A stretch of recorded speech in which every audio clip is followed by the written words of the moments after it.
నమస్తే రమ్మగారు. నమస్తే జయ. మంచి చందమామ కథ ఒకటి చెప్తారండి. న్యాయ నిర్ణయం దాని మీద చెప్తాం. ఓ పూర్వం కాశ్మీర్ నగరానికి సుకేతుడు, కాశ్మీర్ రాజ్యానికి సుకేతుడు అని ఒక రాజుగారు ఉండేవారు. శ్రీనగరు కాశ్మీర్ రాజ్యానికి రాజధాని కదా. ఆయన చాలా బాగా పరిపాలించేవాడు. అలాగే ఈ శ్రీనగరానికి దగ్గర అంటే ఒక మాదిరి దూరంలో శ్రీనగరం అంత పేరు ప్రఖ్యాతులు ఉన్న ఇంకో నగరం ఉండేది. ఆ నగరంలో ఒక న్యాయాధికారి ఒక ఆయన ఉండేవాడట. చాలా అద్భుతంగా తీర్పులు చెప్పేవాడు. అప్పుడప్పుడు ఆయన చెప్పిన తీర్పుల గురించి శ్రీనగరంలో కూడా చర్చలు వచ్చాయి. శ్రీనగర్లో కూడా చర్చించుకునేవాడు. ఎంతో బాగా తీర్పు చెప్పాడు, ఆయన చాలా బాగా చేస్తాడని వింటూ ఉండేవాడు సుకేత మహారాజు. ఒకనాడు ఆయన ఏమనుకున్నాడంటే, ఏమిటో చూద్దాం. ఇప్పుడు ఆ ఊరు నుంచి శ్రీనగర్కి కథ చేరేటప్పుడు ఒక కథ ఏదైనా రకరకాల రంగులు పులుముకుంటుంది అంతేగా. అక్కడ ఉన్న విషయం ఒకటైతే ఇక్కడ ఇంకో కొత్త విషయం వస్తుంది కదా. రాజుగారి గాడి చెవులు అని చెప్తే ముత్తాత గారి గాడి చెవులు అని వస్తుంది చివరికి. అలాగే అవుతుంది. మనమే స్వయంగా వెళ్ళి చూద్దామని ఆయన భావించి ఒకసారి ఏం చేశాడట, సామాన్య దుస్తులు ధరించి తన పంచకళ్యాణి కాకుండా ఒక మామూలు గుర్రం, కొంచెం బలమైన గుర్రాన్ని వేసుకుని, అదే ఆ గుర్రం ఎక్కడుంది, ఆయన శాలలో ఉండేది రెగ్యులర్గా, ఆయన రెగ్యులర్గా తిరగడానికి వాడుకునేది పంచకళ్యాణి కాకుండా ఆ సామాన్య గుర్రాన్ని ఎక్కి ఇంకో నగరానికి వెళ్ళడం మొదలుపెట్టాడు. ఆ నగరానికి చేరటానికి ఇంకొక 10 ఆమడలు దూరం ఉండగా ఒక ధర్మశాల ఏదో వచ్చింది. ఈయన అక్కడ దిగి ఏదో మంచినీళ్ళు తాగాడు, ఏదో ₹1 అక్కడ ఇచ్చాడు, పళ్ళు గిళ్ళు ఇవ్వ కనపడితే కొనుక్కుని తిన్నాడు. ఈయన మళ్ళీ గుర్రం ఎక్కుతుంటే ఒక బిచ్చగాడు ఒక అతను కనపడ్డాడు, ధర్మప్రభు అని దగ్గరకు వచ్చాట. ఈయన ఒక పావలా తీసి వాడి చేతిలో పెట్టబోతే అతను అన్నాడు, బాబు అది కాదండి, శ్రీనగరం వెళ్ళాలి, నది అడుక్కునేవాడిని కానీ నేను, కాస్త ఏదో ఎవరి ధర్మం మీద అయినా బతికేవాడినే కానీ వెళ్ళడానికేమో ఏ బండి దొరకలేదండి, మరి వానొచ్చేలాగా ఉంది, మీ గుర్రం ఎక్కించుకుని నన్ను దింపుతారా కాస్త అన్నాడు. గుర్రం చక్కగా బలమైంది, ఇద్దరిని ఈజీగా మోసేస్తుంది. ఈయనేమనుకున్నాడు, సామాన్యమైన బట్టలోనో అందుకని అడిగాడు, ఎక్కించుకుందాంలే అని అతన్ని కూడా తనతో పాటు ఎక్కించుకున్నాడు. ఇద్దరు కలిసి శ్రీనగరం లోపలికి చేరాక లోపలికి కూడళ్ళ దాకా వచ్చి, దిగవయ్యా బాబు అన్నాడు. ముందు నువ్వు దిగు అన్నాడు బిచ్చగాడు. అనేసరికి ఈయనేమనుకున్నాడు, ఓహో వీడు దిగలేడు, నేను దిగి తన్ని దింపాలి అని చెప్పి తను దిగాడు. దిగాక ఇప్పుడు దిగన్నాడు. ఏమిటి దిగేది, నువ్వు దిగావుగా ఇంక నువ్వు వెళ్ళిపో అన్నాడు బిచ్చగాడు. రాజుగారు ఆశ్చర్యపోయాడు.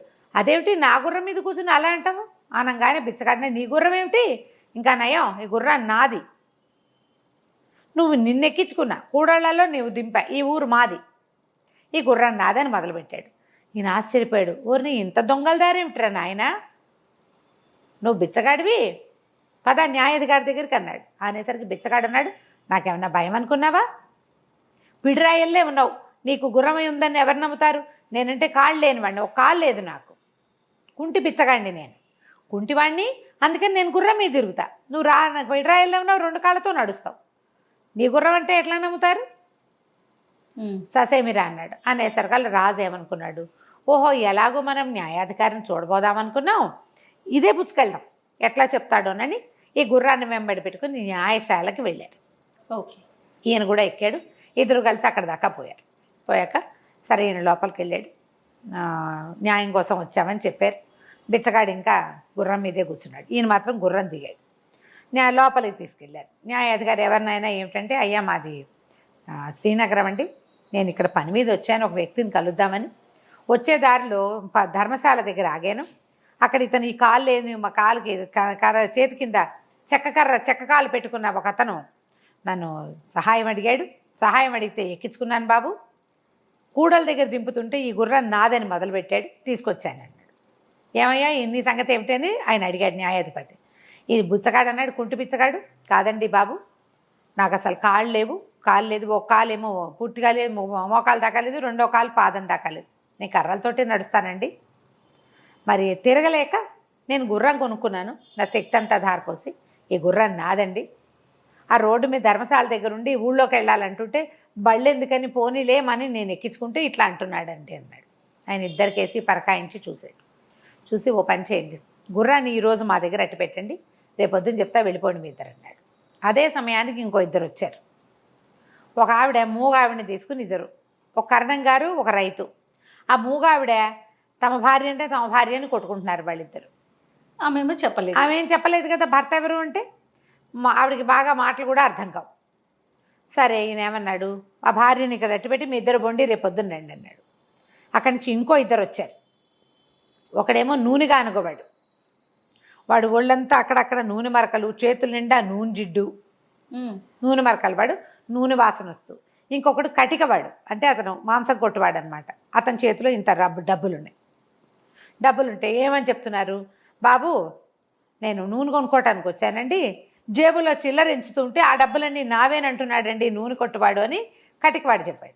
నూనెవాడు అంటాడు, కాదండి ఈ కటికాయన నా దగ్గరికి వచ్చాడు, ఒక మొహరుకి అంటే బంగారు నాణ్యానికి చిల్లర ఇస్తానంటే నూనె తీసుకుంటానన్నాడు, నేను చిల్లర లెక్కిస్తున్నాను, చిల్లర లెక్కిస్తే మొత్తం చిల్లర నా దగ్గర నుంచి లాగేసుకున్నాడు, తందేనన్నాడు, మొహరు ఇవ్వలేదు, చిల్లర తందేనంటున్నాడండి అన్నాడు. అనేసరికల్లా ఇహ సరే ఈయనేమన్నాడు, చిల్లరంతా అక్కడ పెట్టండి, మీ ఇద్దరు వెళ్ళి రేపు పొద్దున్న రండి అన్నాడు. మర్నాడు రాజుగారు వెళ్ళిపోయాడు, కటికవాడు నూనెవాడు వెళ్ళిపోయారు, మన కరణం గారు రైతు కూడా వెళ్ళిపోయారు. మర్నాడు పొద్దున వచ్చేసరికల్లా సరే నేను ఏం చేశాడు, కరణం గారిని మొదట పిలిచాడు, మీ ఆవిడ మీరు తీసుకుపోండి అని చెప్పి ఆ రైతుకి 50 కొరడా దెబ్బలు కొట్టండి రా వీణ్ణి అని రైతుకి 50 కొరడా దెబ్బలు విధించాడు. ఓకే. రాజుగారు చూస్తున్నాడు, కరణం గారి భార్య ఆవిడ మూగావిడ ఉంది కదా, భర్తను చూడగానే కొంగు కప్పుకుని ఆయన వెనకాల పడి వెళ్ళిపోయి. అక్కడి నుంచి ఈ నూనె కాసులు నూనెవాడు కటికవాడు, మొత్తం కాసులు చిల్లర నాణ్యాలన్నీ కటికవాడివి, నూనెవాడికి 50 కొరడా దెబ్బలు విధించారు. నువ్వు మోసం చేయడానికి చూసావు, వ్యాపారాల్లో మోసాలు చేయడానికి కుదరదు, ఇంకొకసారి కనుక మళ్ళీ నువ్వు ఇలాంటి అభియోగంతో వచ్చావంటే నీ వ్యాపారపు లైసెన్స్ క్యాన్సిల్ చేస్తామని వాడిని బెదిరించారు. అక్కడి నుంచి రాజుగారిని వెంట తీసుకుని వెళ్ళి, బాబు మీ గుర్రాన్ని గుర్తుపట్టండి, వీళ్ళిద్దరిని తీసుకెళ్ళాడు. రాజుగారిని బిచ్చగాడిని తీసుకెళ్ళి గుర్రం దగ్గరికి తీసుకెళ్ళి ఉంచోబెట్టారు. ఇక్కడ ఒక 20 గుర్రాలు ఉన్నాయి, ఈ శాలలో మీ గుర్రాన్ని గుర్తుపట్టండి అన్నాడు. రాజుగారు గుర్తుపట్టాడు, కుంటివాడు గుర్తుపట్టాడు. అరే ఆ గుర్రాన్ని ఇటు తింటరా అన్నాడు. అనేసరిగా గుర్రం వచ్చింది, గుర్రాన్ని పిలిపించిన తర్వాత ఆయన కళ్ళని చేతిలో పెట్టి రాజుగారికి అప్పచెప్పేశాడు. మీ గుర్రాన్ని మీరు తీసుకెళ్ళండి అని చెప్పి, ఒరే వీడిని చెరసాల్లో పడేయండి రా అన్నాడు. వాడు లబో దిబోమని కుంటి పిచ్చగాడు ఏడ్చుకుంటూ పోయాడు. ఈయన అడిగాడు, బాబు ఎలా కనిపెట్టారు మీరు? ఇవన్నీ కూడా 3 కేసులు చూశాను నేను. ఇప్పుడు నా గుర్రం నాదే, న్యాయంగా జరిగింది, నాకు ఇచ్చిన తీర్పు న్యాయమైన తీర్పు, నా గుర్రం నాదే, కానీ ఎలా గుర్తుపట్టారు మీరు అని. నేను గుర్తుపట్టాను నా గుర్రాన్ని. కుంటివాడు కూడా గుర్తుపట్టాడు కదా, కుంటివాడు వాడు 1 గంట ప్రయాణం చేశాడు, 2 గంటలు ఆ గుర్రపు తాలూకు రూపరేఖలన్నీ చూస్తూ ఉన్నాడు. ధర్మశాలలో రాజుగారి లోపల భోజనానికి వెళ్ళాడా, ఏదో తాగడానికి వెళ్ళాడు. వీడు బయట కూర్చుని గుర్రం తాలూకు చెవులు ముక్కు మూతి అన్నీ పరీక్ష చేసి 100 గుర్రాల్లో కూడా దాన్ని గుర్తుపట్టేంత పరిజ్ఞానాన్ని సంపాదించేసుకున్నాడు. 1 గంట 2 గంటల ప్రయాణం చేశాడు, వాడు గుర్తుపడతాడు న్యాచురల్. అంటే ఆయన పక్కపక్క నవ్వాడు. మీరు గుర్తుపట్టడం కాదండి, మీ గుర్రం మిమ్మల్ని గుర్తుపట్టింది. గుర్రము కొత్త వాడిని చూస్తే ఏమీ ఎక్స్ప్రెషన్ ఇవ్వదు, చూస్తూ ఉంటుంది. వీడెవడో నాకెందుకు అని 100 మందిని చూస్తుంది, అది ఎవరిని చూసినా ఎక్స్ప్రెషన్స్ ఇవ్వదు. గుర్రం ఓనర్ని చూస్తే ఎక్స్ప్రెషన్ ఇస్తుంది, అది కళ్ళార్పి చెవులే దిక్కపడుస్తుంది. దానికేసే చూస్తే మనకు అర్థమవుతుంది. పరిచితమైన ముఖం కనపడితే దాని లక్షణం వేరుగా ఉంటుంది, దాని ఓనర్ని అది గుర్తుపడుతుంది, తన మీద స్వారీ చేసేవాడిని అది గుర్తుపట్టేస్తుంది కదా. అంతేగా, మీ గుర్రం మిమ్మల్ని గుర్తుపట్టిందండి, అదే లెక్క, అది మీతో ఉంది, ముష్టి పిచ్చగాడిది కాదు అది, అది వాడెవడో కూడా దానికి తెలియనట్టు కాదు. ఓసారి ఎక్కితే దానికేం లెక్క, రోజు ఎక్కేవాడు, దాన్ని నిమిరేవాడు, దాన్ని కావలించుకునేవాడు, ఆ వాళ్ళు కదా దానికి కావాల్సింది అనేసరికి రాజుగారికి ఆశ్చర్యం వేసింది. చాలా బాగా కనిపెట్టారండి, ఈ 2 కేసులు ఎలా చేశారు మీరు అన్నాడు. ఇది కూడా విచిత్రమైనది ఏం కాదు, కరణం గారి భార్యని మా ఇంటికి తీసుకుపోయాను, రాత్రి ఆవిడ అమ్మ కలం ఇచ్చి పెన్నులో ఇంకుపోయమ్మా అన్నాను. వాడు క్షణాల్లో పోసేసి ఇచ్చేసింది. రోజు చేస్తుంది ఆవిడ ఆ పని. రైతు భార్యకి పెన్నులో ఇంకుపోయటం ఎటా వస్తుంది? అంతే కదా, కరణం గారి భార్య కాబట్టి ఆయన రాసుకుంటాడు, ఆవిడ పెన్నులో ఇంకుపోసి పెడుతుంది భర్తకి. బాగుంది. కలం దానిలో పోయమంటే చక్కగా పోసేసి మూత పెట్టింది, వేళ కంటలేదు, కింద చుక్క పడలేదు. అంచేత ఆవిడ కరణం గారి భార్య అని తెలుసుకున్నాను. తర్వాత ఆవిడ భర్తను చూడగానే కొంగొప్పుకుని ఆయన వెనకాల పడి వెళ్ళిపోయింది చూసారా అన్నాడు. మరి ఇప్పుడు ఈ కాసులు ఎట్లా కనిపెట్టారండి? చిల్లర అంటే దాందే ఉంది. నూనె గానుగ వాడు వచ్చాడా, చేతులంతా జిడ్డోడుతూ నూనెగా ఉన్నాయి. వాడు చిల్లర లెక్క పెడుతుంటే వాడి చేతుల నుంచి కటికవాడు లాక్కున్నాడని చెప్పాడు. మరి ఇప్పుడు నూనె చేతులతో కాయిన్స్ లెక్క పెడితే నూనె అంటదా వాటికి? ఇంటికి వెళ్ళంగానే కాసులన్నీ నీళ్ళలో పోసాను, నీటిలో పోస్తే వాటి మీద ఉన్న జిడ్డంతా తేలాలి, కానీ ఆ కాసుల మీద జిడ్డే లేదు, అవి చిన్న ఏదు వాసన వస్తున్నాయి. మరి అతను మాంసం కొట్లో ఉంటాడు, ఎంతో కొంత మాంసపు వాసన అంటదు వాటికి కాబట్టి ఆ కాసులు పూర్తిగా కటికవాడివే. వాడే లెక్క తీస్తుంటే డబ్బులు తీసి లెక్క పెట్టుకుంటాడు నూనె కొనుక్కోవడానికి. ఈ నూనె వాడికి దురద వచ్చింది ఆ డబ్బులను చూసేసరికి. అవి లాక్కోవడానికి ఎత్తేసాడు. వాటి మీద ఏ జిడ్డు లేదు. ఆ చిల్లరంతా నాదని ఇతను అంటున్నాడు, కానీ అది జరగలేదనేసరికి రాజు చాలా ఆశ్చర్యపోయాడు. సుకేతుడు మంచి సరదా వచ్చింది ఆయనకి. థ్యాంక్స్ చెప్పి తన గుర్రాన్ని తీసుకుని శ్రీనగరానికి వెళ్ళిపోయి ఓ 10 రోజుల తర్వాత చక్కగా రాజలాంఛనాలతోటి ఈ నగరానికి ఈ న్యాయాధికారిని పిలిపించుకుని తన దగ్గరే శాశ్వతంగా అట్టపెట్టుకున్నాడు. ఎందుకంటే అతను పొరపాటు పడ్డు, తప్పులు చేయకుండా ఉండడానికి మ్యాక్సిమం ప్రయత్నం చేస్తాడు. న్యాయమైన ఐడియాలు తెలివితోటి చేస్తాడు. ఎంత తెలివిగా ఉన్నాయి చూడు, 3 విషయాలు. ఇలాంటి తెలివిగల నిర్ణయాలు చేసేవాళ్ళు పాతకాలపు న్యాయాధికారులు. సాక్ష్యాల మీదే ఆధారపడకుండా తమ బుర్రని వాడేవాళ్ళు అనమాట. కథ కంచికి మనం ఇంటికి. సూపర్. నమస్తే రమ్య. నమస్తే.